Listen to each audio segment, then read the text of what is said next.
নবনীরদনিন্দিত কান্তিধারম রসসাগর নাগর ভূপবরং। ओम नमो भगवते वासुदेवाय। ओम नमो भगवते वासुदेवाय। ओम नमो भगवते वासुदेवाय।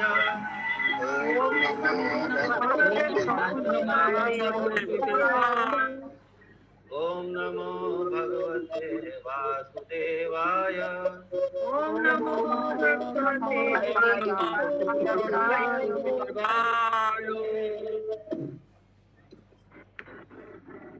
आशा माता जी को म्यूट कर दीजिए तो इनका डिस्टर्बेंस आ गया। नारायणं नमस्कृत्यं नरं चैव नरोत्तमं देवीं सरस्वतीं व्यासं ततो जयामुदीरयेत्। नष्टप्रायेषु भद्रेषु नित्यं भागवत सेवया भगवती उत्तमा श्लोके भक्तिर्भवती नैष्टिकी। कृष्णाय वासुदेवाय देवकी नंदनाय च नन्दगोपकुमाराय गोविन्दाय नमो नमः। मूकं करोति वाचालं पङ्गुं लङ्घायते गिरिं यत्कृपातमहं वन्दे श्रीगुरुदीनतारिणं श्रीचैतन्यैश्वरं परमानन्दमाधवं। हरि ओं तस्य। हरे कृष्ण। श्रीमद्भागवतम स्कंद 5 अध्याय 3 श्लोक संख्या 8 से 14 हम लोग श्रवण करेंगे। ये राजा नाभि के बारे में कथा चल रहा है। म्यूट कर दीजिए सब कुछ, आवाज आ रही है। रविंद्रनाथ साहब को म्यूट करो।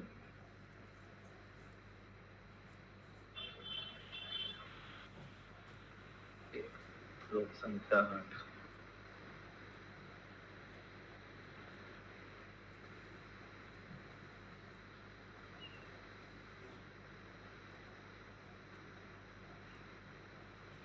आत्मना एवानुसवनम् अंजशाय व्यतिरेकेण। आत्मना एवानुसवनं व्यतिरेकेण। वो भूयमाना अशेष पुरुषार्थ स्वरूपस्य किन्तु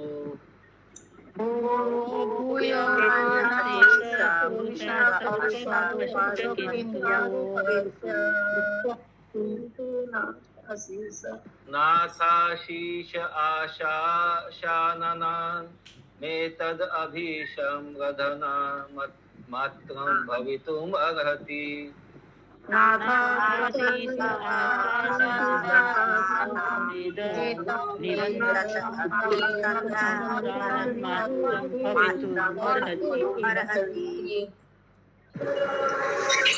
हरे कृष्ण।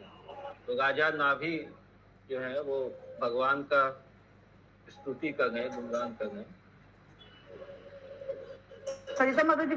यशोर माता जी कीजिए। आगे बोल। हाँ, कंटिन्यू माता जी, अनुवाद। हरे कृष्णा।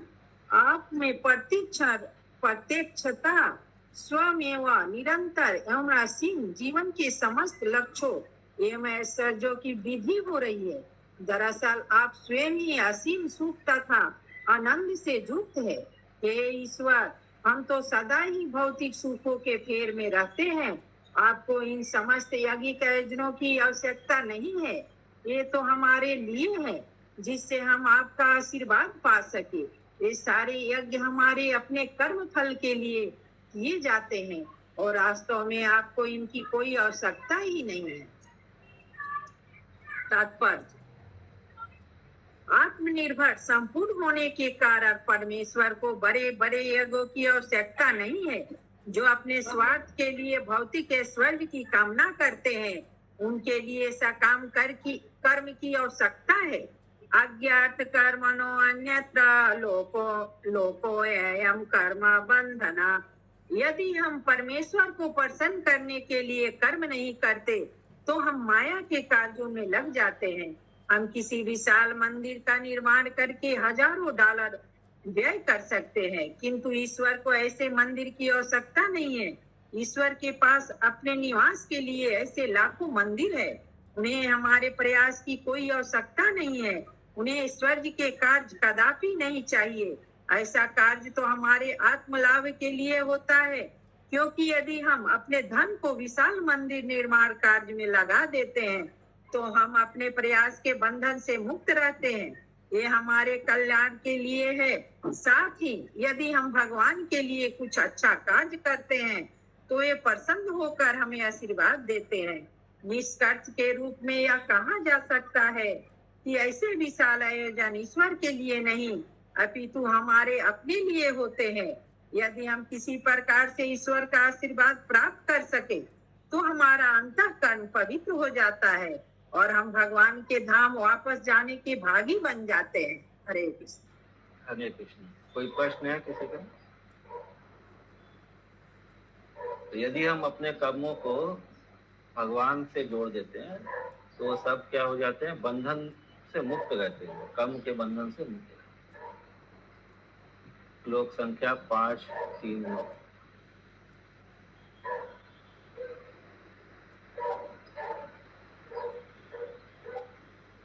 तद्यथा बलिशानां स्वयं आत्मन श्रेयःपरम्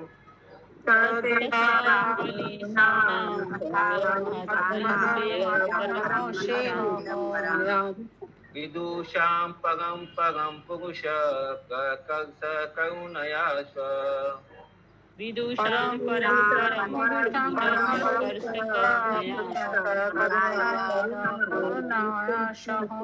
स्वमहिमानं च पवग आख्याम् उपकल्पयिष्यान्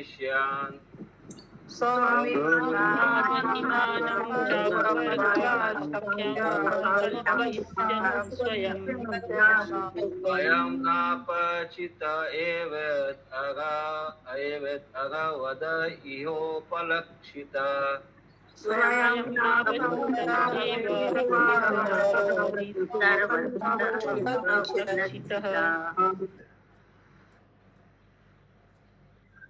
हरे कृष्णा। ये ईसाधस हम धर्म अर्थ काम तथा मोक्ष से पूर्णतया अनजान है, क्योंकि हमें जीवन लक्ष्य का ठीक से पता नहीं है। आप यहाँ हमारे समक्ष साक्षात इस प्रकार प्रकट हुए हैं जिस प्रकार कोई व्यक्ति जानबूझकर अपनी पूजा करवाने के लिए आया हो, किंतु ऐसा नहीं है। आप तो इसलिए प्रकट हुए हैं जिससे हम आपके दर्शन कर सके। आप अपनी अगाध तथा हित की करुणा बस हमारा उद्देश्य पूरा करने, हमारा हित करने तथा अपवर्ग का लाभ प्रदान करने हेतु प्रकट हुए हैं। हम अपनी अज्ञानता के कारण आपकी ठीक से उपासना भी नहीं कर पा रहे हैं, तो भी आप पधारे हैं। हरे कृष्ण। हरे कृष्ण। यह महामंत्री माता जी तो यहाँ पे अपवर्ग का लाभ प्रदान करने हेतु प्रकट हुए थी।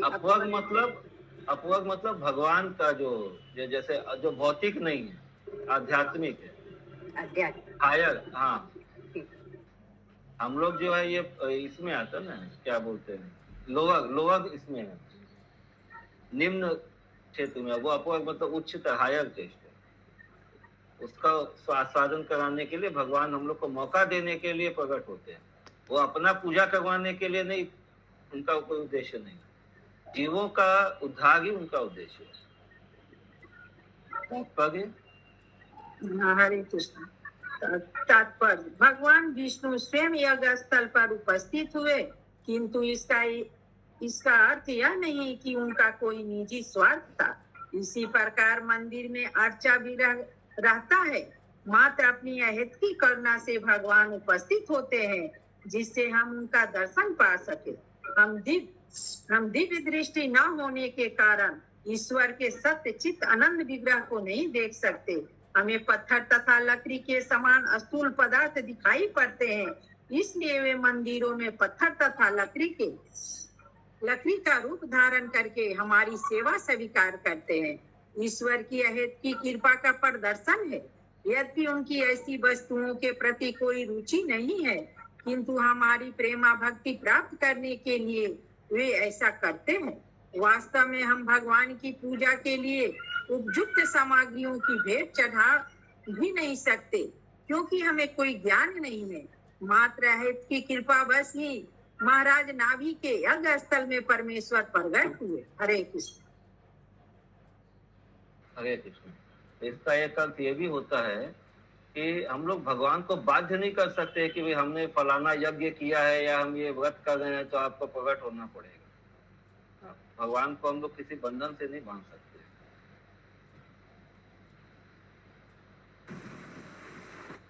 श्लोक संख्या 10।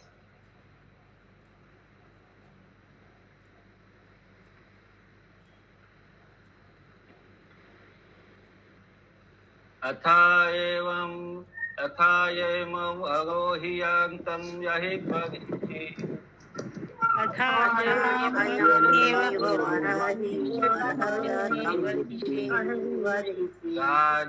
राजर्षेग वरदर्शभो भवान् निज पुरुषेक्षण विषयासीत्।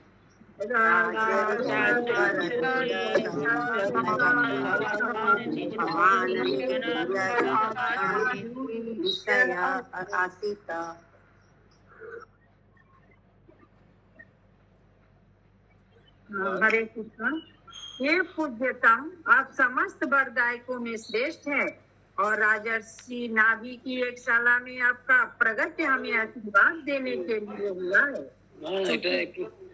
दिलीप प्रभु म्यूट कीजिए। दिलीप प्रभु म्यूट कीजिए। हे पूज्यतम, आप समस्त वरदायकों में श्रेष्ठ है और राजर्षि नाभि की यज्ञशाला में आपका प्रगट हमें आशीर्वाद म्यूट कीजिए दिलीप प्रभु, आगे बोल। हुआ है। चूंकि हम आपको देख पाए हैं, इसलिए आपने हमें सर्वाधिक मूल्यवान वर प्रदान किया है। हरे कृष्ण। तात्पर्य।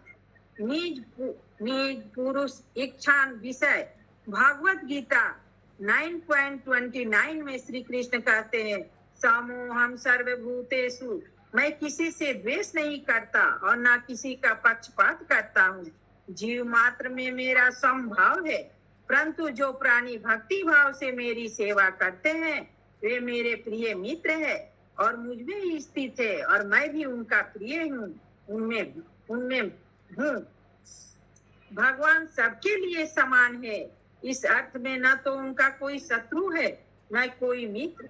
प्रत्येक प्राणी अपने कर्मों का फल भोगता है और ईश्वर सबों के हृदय में स्थित होकर सबों को देखते तथा उन्हें वांछित फल देते हैं। जिस प्रकार भक्तगण ईश्वर को सर्वभावे न संतुष्ट देखना चाहते हैं, उसी प्रकार से ईश्वर अपने भक्तों के समक्ष अपने को उपस्थित करने के लिए इच्छुक रहते हैं। श्री कृष्ण ने भगवत गीता 4.8 में कहा, परित्रणाय साधूनां विनाशाय च दुष्कृतां धर्म संस्थापनार्थाय संभावामि युगे युगे।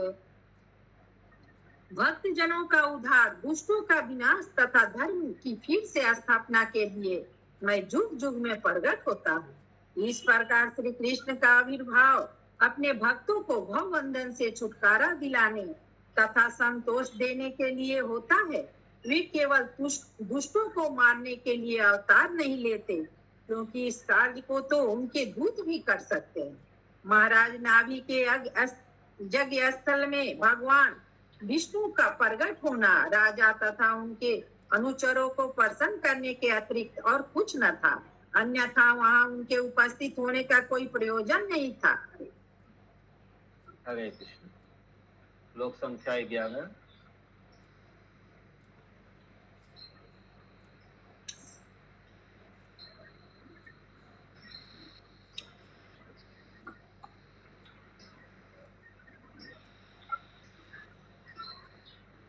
असंग निशीत ज्ञानानल विधूत शेषमलान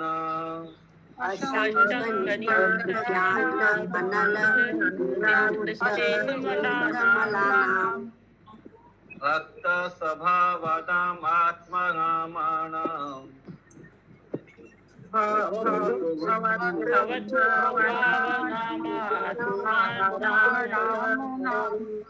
मुनि नाम अनवरत परिगुणित गुणगान मुनि मुनि नाम नाम अनवरत अनवरत परिगुणित गुणगान परम परम मंगलायन गुणगण कथनो असि परम मंगलायन गुणगण कथन असी। हाँ, हरे कृष्ण अनुवाद। हे ईश्वर, समस्त विचारवान मुनि तथा साधु पुरुष निरंतर आपके दिव्य गुणों का गान करते रहते हैं। इन मुनियों ने अपनी ज्ञान अग्नि से अपार मल राशि को पहले ही दग्ध कर दिया है और इस संसार से अपने वैराग्य को सुदृढ़ किया है। इस प्रकार वे आपके गुणों को ग्रहण कर आप में तुष्ट है, तो भी जिन्हें आपके गुणों के गान में परम आनंद आता है, उनके लिए भी आपका दर्शन दुर्लभ है। हरे कृष्ण तात्पर्य। महाराज नाभि के यज्ञ स्थल में समवेत पुरोहितों ने श्री भगवान विष्णु के द्वारा साक्षात दर्शन किए जाने की बुरी बुरी प्रशंसा की और अपने को परम धन्य माना। ईश्वर का दर्शन उन महान संतों के लिए भी जिन्होंने भौतिक संसार से वैराग ले लिया है और उनके जिनके हृदय ईश्वर की महिमा का निरंतर जप करने के कारण विमल है, दुर्लभ है। ऐसे मनुष्य ईश्वर के दिव्य गुणों का जप करके संतुष्ट रहते हैं। उन्हें ईश्वर के प्राकट्य की आवश्यकता नहीं रहती। ऋषिगण यह इंगित करना चाहते हैं कि ईश्वर का साक्षात्कार महान साधुओं के लिए भी दुर्लभ है, किंतु वे उन पर इतने प्रसन्न हुए कि वे साक्षात प्रकट हो गए। इसलिए समस्त याजक अत्यधिक कृत हुए। हरे कृष्ण। कोई प्रश्न है किसी का? হরে কৃষ্ণ প্রভু। जी बोलो। হরে কৃষ্ণ হ্যাঁ। প্রভু, অনুবাদের লাস্টের লাইনটা ওটা বলছে, তারা যদিও আপনার মহিমা কীর্তন করে দিব্য আনন্দ অনুভব করেন, তবুও তাদের পক্ষে আপনার দর্শন দুর্লভ। কেন প্রভু, ওটা কেন বলছেন? মহিমা কীর্তন করলে তো দিব্য আনন্দ অনুভব করলে তো ও দর্শন আনন্দ অনুভব করছে, তবে মানে এটা ভগবানের ইচ্ছার উপর নির্ভর করে যে উনি দর্শন দেবে কি দেবে দেবেন কিনা। আচ্ছা, ঠিক আছে, ঠিক আছে। ঠিক আছে, ওনার ইচ্ছা ছাড়া ও হবে না। ওই জন্য ও লিখেছে কি শুধু মানে অনেক অনেক জ্ঞানীরাও ভগবানের মানে স্তুতি করে, কিন্তু ভগবান দেখে দর্শন দেবে কি দেবে না এটা ওনার ইচ্ছা। গোপীরা ভগবানের এত মানে করতো মানে চাহনা করতো, কিন্তু ভগবান অন্তর্ধান হয়ে গেছে, দর্শন দিচ্ছে না। রাসলীলা এইরকম উনি স্বতন্ত্র আছেন, উনি মানে এ নেই, বন্ধনে নেই যে দর্শন দেবেন। ঠিক আছে প্রভু। हरे कृष्ण। हरे कृष्ण प्रभु जी, सादर प्रणाम। हाँ, सादर प्रणाम। प्रभु जी, यहाँ पहला तात्पर्य का पहला लाइन में दिया है, महाराज नाभि के यज्ञ स्थल में समवेत पुरोहितों ने। तो हाँ। समवेत यानी एकत्रित। हाँ, जो वहाँ जमा थे यज्ञ के लिए। इसमें पहला जो आया था ना 7 चीजें यज्ञ में, तो जो होता मतलब जो इसमें क्या वो होता है या क्या बोलते जो मंत्र उच्चारण करते हैं, कोई आहुति देता है, इस तरह से तो वो लोग जो एकत्रित थे वो लोग भगवान का प्रार्थना किए। Thank you. श्लोक संख्या 12।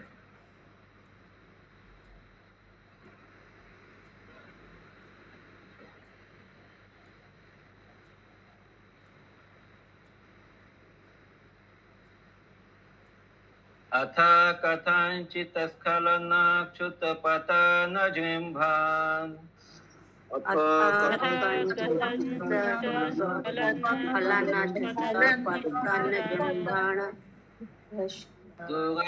दुरवस्थानयादिषु विवशानां न स्मरणाय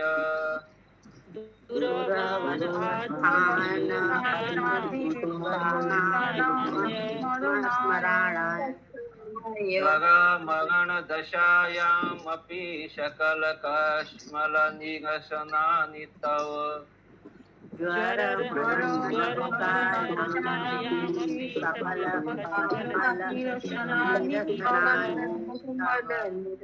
गुणाकित नामधेयानि वचन गोचरानि भवन्तु।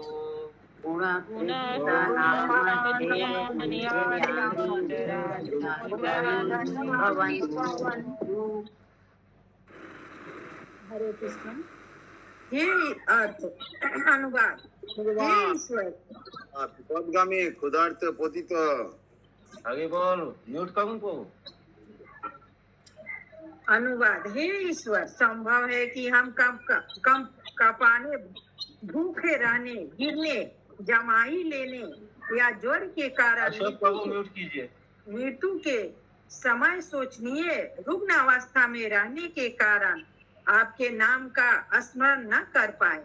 अतः हे ईश्वर, हम आपकी स्तुति करते हैं क्योंकि आप भक्तों पर वत्सल रहते हैं।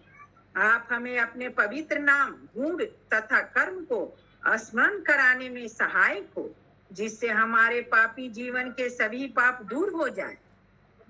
हरे कृष्ण। हरे कृष्ण। तात्पर्य: जीवन की वास्तविक सफलता है अंतो नारायण स्मृति, अर्थात मृत्यु के समय ईश्वर के पवित्र नाम, गुण तथा रूप का स्मरण। भले ही हम मंदिरों में ईश्वर की पूजा में लगे रहे, किंतु भौतिक परिस्थितियां इतनी कठिन तथा दुष्कर है कि मृत्यु के समय रुग्ण अवस्था या मानसिक विक्षिप्तता के कारण हम ईश्वर को स्मरण करना भूल सकते हैं। इसलिए हमें ईश्वर से यही प्रार्थना करनी चाहिए कि हमें मृत्यु के समय अपने चरण कमल का स्मरण करने के योग्य अवश्य रखें, क्योंकि उस समय हमारी स्थिति दयनीय होगी। इस प्रसंग के लिए हमें श्रीमद् भागवत 6.2.9-10 में तथा 14.15 में देखना चाहिए।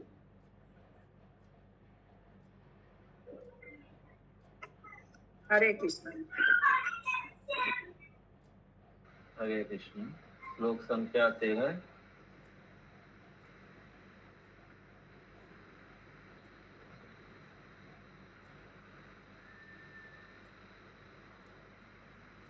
किंचायं राजऋषि अपत्य काम प्रजा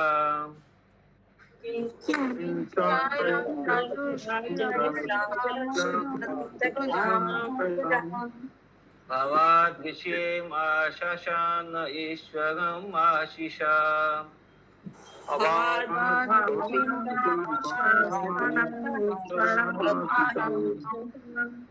स्वागपवङ्गयो अपि भवन्तमुपाधावति।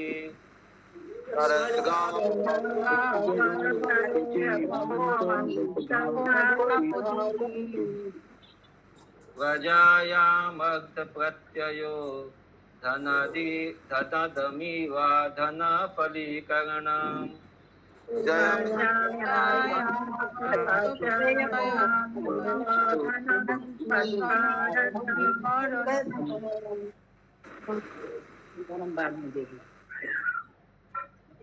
अनुवाद।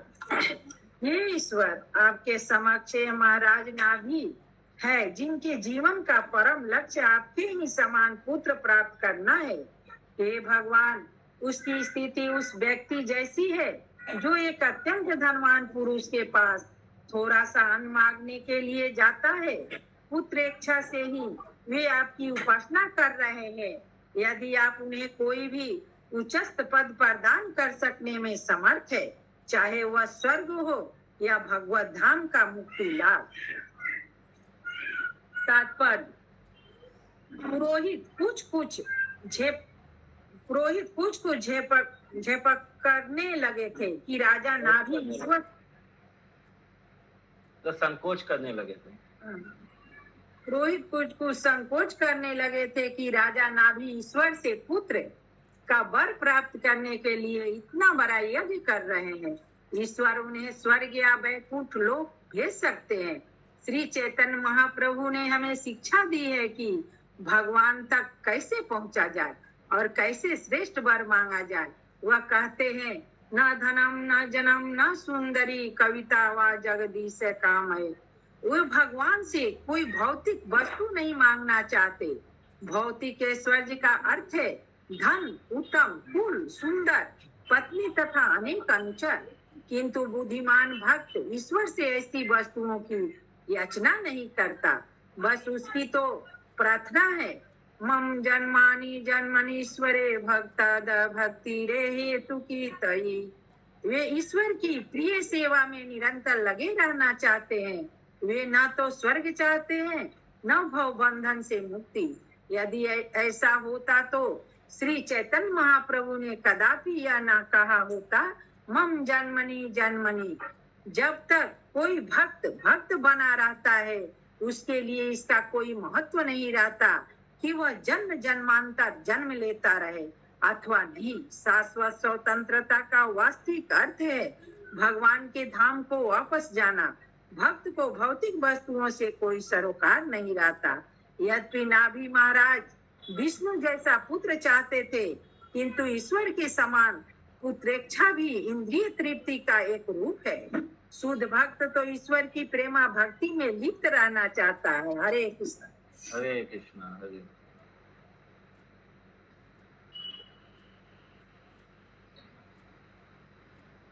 श्लोक संख्या 14।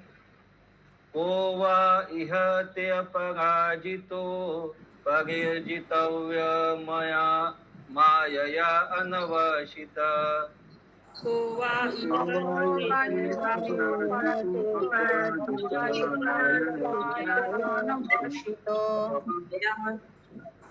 पादव्य अनावृतं मतिर् विषया विषयाया नवृता प्रकृति।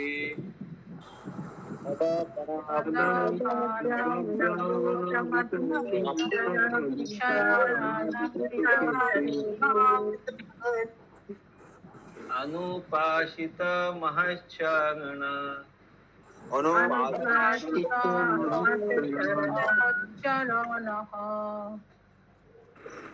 हरे कृष्णा। अनुवाद।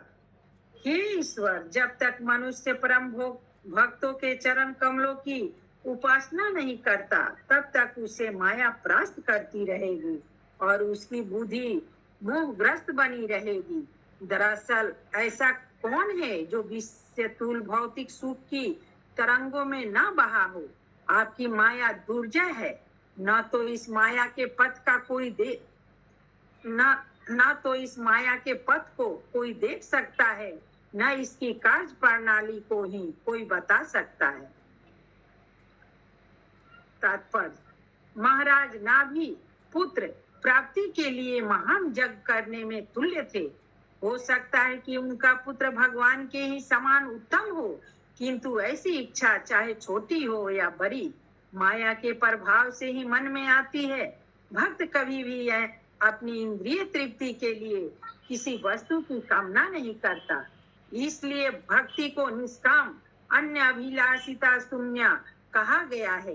प्रत्येक प्राणी माया से प्रभावित है और सभी प्रकार की भौतिक कामनाओं में उलझा हुआ है। महाराज नाभि भी इसके अपवाद न थे। माया के प्रभाव से बचने का एकमात्र उपाय है कि बड़े बड़े भक्तों की सेवा की जाए। महान भक्त के चरण कमलों की उपासना किए बिना माया के प्रभाव से मुक्त नहीं हुआ जा सकता। इसलिए श्री नरोत्तम दास ठाकुर कहते हैं, छारिया वैष्णव सेवा निस्तारा पाए छे केवा। ऐसा कौन है जो वैष्णव के चरण कमलों की सेवा किए बिना माया के चुंगल से बच सका हो। माया अपराजित है और उसका प्रभाव भी अपराजित है। इसकी पुष्टि भगवत गीता 7.14 में हुई है। देवी हो सा गुणमयी माया दूरातया। मेरी त्रिगुणमयी देवी शक्ति अपराज्य है। माया के इतने बड़े प्रभाव को भक्त ही लांघ सकता है। यह महाराज नाभि का दोष न था कि उन्होंने पुत्र की इच्छा व्यक्त की। वे ऐसा पुत्र चाहते थे जो भगवान के ही सदृश सर्वश्रेष्ठ हो। ईश्वर के भक्त की संगति से भौतिक ईश्वर की इच्छा नहीं रह जाती। इसकी पुष्टि चैतन्य चरितामृत मध्य लीला 22 पॉइंट 54 में की गई है। साधु संग सर्वे शास्त्र कहे, लव मात्र साधु संगे सर्व सिद्धि होय। माता कृपा बिना कौन कर में भक्ति न, कृष्णा भक्ति दूरे रहु संसार नाहे छय। यदि कोई माया के प्रभाव से बचना चाहता है और घर को लौटने अर्थात भगवान के धाम जाने का इच्छुक है, तो उसे साधु भक्त की संगति करनी चाहिए। सभी शास्त्रों का यही मत है। भक्त के रंच मात्र सत्संग से माया के चुंगल से छूटा जा सकता है। शुद्ध भक्त की कृपा के बिना कोई किसी भी प्रकार से माया से नहीं बच सकता। निश्चित ही ईश्वर की प्रेम भक्ति पाने के लिए शुद्ध भक्त की संगति आवश्यक है। साधु संग के बिना माया के चुंगल से छूटना कठिन है। श्रीमद् भागवतम 7.4.32 में प्रहलाद महाराज कहते हैं, नेशामति त्वादुरु कर्माग्निग्ना सप्रिसत्यनार्थ पगमो यदर्थ मह्या संपद रजो अभिषेकम निष्किंचिनानाम वृतम एवात। जब तक नेशाम मतेस्तावत् उपकमांघ्रि स्पर्शते अनर्था अपगमो यदर्थ महीयशां पादरजो अभिषेकं निष्किंचनानां नवनीत यावत्। जब तक कोई सिर पर महान पुरुष साधु की धूलि को धारण नहीं करता, तब तक वह ईश्वर का भक्त नहीं बन सकता। पादराजो अभिषेकम। शुद्ध भक्त निष्किंचन होता है, अर्थात उसे इस संसार के भोग की कोई इच्छा नहीं होती। मनुष्य को चाहिए कि ऐसे भक्त के गुणों को प्राप्त करने के लिए उसकी शरण में जाए। शुद्ध भक्त माया के बैकग्राउंड नॉइज आ रहा है, बीच बीच में आवाज आ रहा है। शुद्ध भक्त माया के चुंगल से तथा उसके प्रभाव से सदैव मुक्त रहने वाला है। बाकी बोल रही है।